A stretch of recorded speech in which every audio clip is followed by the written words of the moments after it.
The controversy surrounding former Stanford student and swimmer Brock Turner continues. Now, this part of the story has to do with the fact that it was very difficult for journalists to convince authorities to release his mugshot from the night that he got arrested for raping an unconscious woman behind a dumpster. Now, that is what he was convicted of, and he was sentenced to a measly 6 months in jail as a result of that.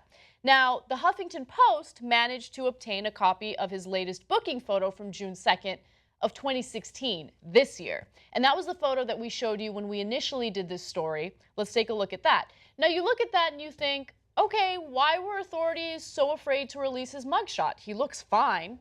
But something didn't make a lot of sense because he got arrested on the night that he raped this woman, and he was intoxicated, he had been drinking, he had been partying, he was at a fraternity party. So that mugshot didn't seem to make a lot of sense. So journalists continued asking for the real mugshot.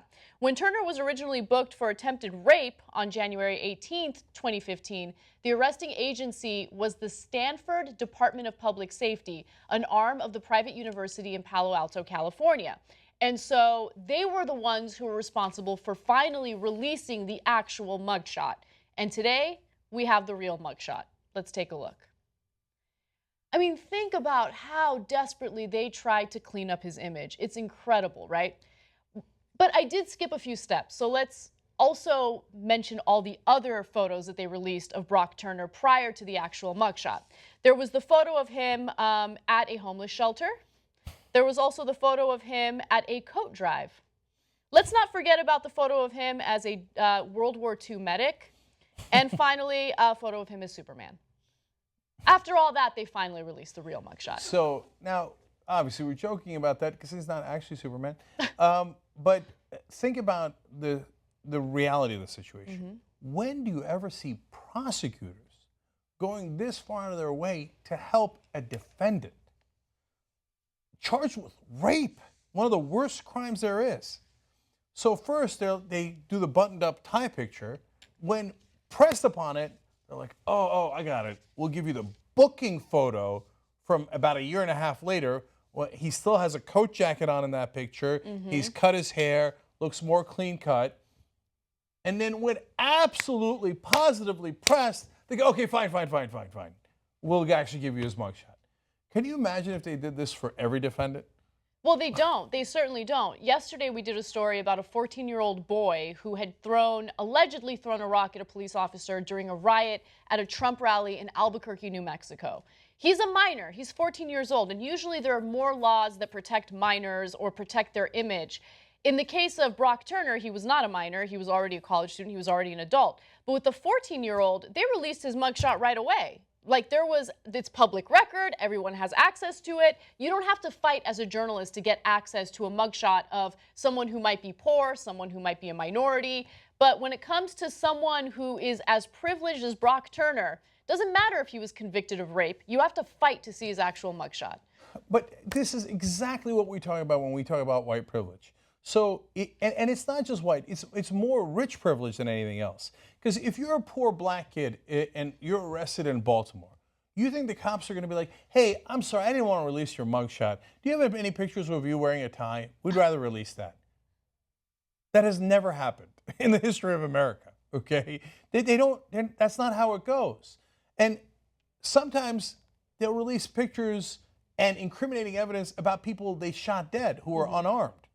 Like they'll be like, oh yeah, but did you know he once smoked marijuana? I mean, they will bury people, right? Yep. But in this case, Stanford student, privileged white, rich kid. Oh, wait, no, I don't want to give you the mugshot. Even though I'm the prosecutor, even though I'm the people who are supposed to be making sure that I protect the victim and prosecute the people who did the crime, no, I'm going to give him every advantage. The judge, as we told you yesterday, said he might not be able to adjust to prison because he's had such a good life.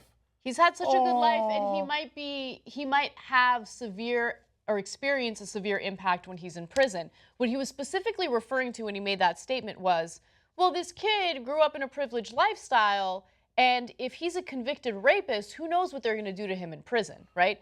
But other people don't get that consideration when they're thrown in prison. You never asked the 14-year-old you put in prison. You never asked all those minorities you put in prison. You never asked those poor white kids all over the country that you put in prison because you thought they belonged there. That's right. Right? You think of them as throwaways. But the rich kid going to Stanford, he doesn't belong there. Oh, poor kid. All he did was rape a girl and behind a dumpster. So, like, we want to make sure that he doesn't suffer in prison.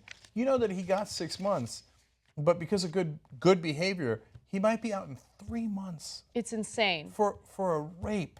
So let me also give you some more information that will further infuriate you. There is currently a recall effort for the judge who sentenced him to 6 months in prison or jail. He wasn't sentenced to prison. Let me be very clear about that. His name is Superior Judge Aaron Persky, and he was actually not reinstated, but he is now able to serve a brand new term as judge because the elections took place today, and guess what? He went unchallenged. And so the recall effort is very important. So far, there are more than 300,000 people who have signed a change.org petition. And then there is an official petition to get him recalled. And it gained a lot of money in a very short period of time. So hopefully it'll work and hopefully we can get rid of this judge. Because this is not applying the law in an equal way. When you make this type of consideration for someone who was convicted of raping someone while they're unconscious, I question your judgment as a judge. And look, we're not looking for bloodlust here. We're just looking for fairness. If you're going to show mercy to someone and you're going to show compassion and empathy and go, oh, I wonder how they'll do in prison, why can't you for once ask that when it's a minority in front of you or a poor kid in front of you and say, I wonder how they're going to adjust to prison. I wonder if prison will ruin them, will ruin their lives. And I wonder if I should do that to them for smoking pot, which you don't even think about. You don't think twice about, right? But then when it's a Stanford kid, all of a sudden, oh my God, he raped someone, but what will prison do to him? Is he going to be okay? So let's make sure it's just jail and that he can get out in 3 months. They could, I mean, the list goes on and on of the injustice here.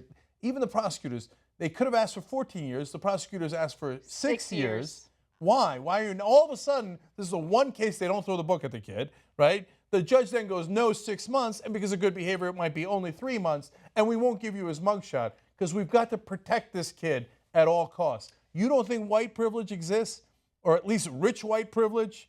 Come on, man. You know that if you're middle class or poor, you wouldn't have been treated like this.